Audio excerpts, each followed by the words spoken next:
some calories. Oh, I don't even know how you stretch for that. All right. So I think you'll relate to this. I've been in the St. Louis area now for nearly 15 years. Before that, I never lived a day outside of Missouri in my life. So at some point, you kind of feel like you've experienced it all, right? Like you just start doing Missouri. Yeah, you feel like you do the same things over and over again because you know you like them. Well, this weekend proved me wrong, my friends. We've been talking a lot about Holiday World on this show recently, so I thought I'd take the family over to Santa Claus, Indiana to check it out. It's about a 3-hour drive. That's why I was off the show here on Friday. Long story short, loved it. And we'll probably be back like before the summer's over. Not kidding. But before I even talk about Holiday World and Splash and Safari, I want to tell you about where we spent Thursday and Friday night. Lake Rudolph Campground and RV Resort. We stayed in what they call a Rudolph's Christmas cabin. Perfect for me, my wife, and our 5 kids. There's a king bed on the main level, right there. That's where my wife and I slept.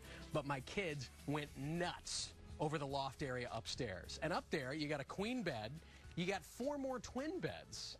So altogether, you got enough room to comfortably sleep 8. Plus, there's 3 TVs, there's a full bath, there's a full-size kitchen, there's a fireplace, there's this huge deck that runs along one side where we had breakfast those 2 mornings. I want to live there. Oh, I would think about it. Lake Rudolph has its own water park, a camp store, mini golf, playgrounds, daily activities. We didn't even have time to enjoy any of that because we were there to spend the entire day Friday right there at Holiday World and Splash and Safari. So the whole theme here is holidays. It's divided into areas like Halloween and Christmas and Thanksgiving and the 4th of July, and then the rides, the music, even all the food in each one of those areas is based around that theme, right? And I'm telling you, we barely scratched the surface. There's some awesome roller coasters, there's great thrill rides, plenty of rides for the younger kids too, and I bet we made it to maybe 10% of them, maybe.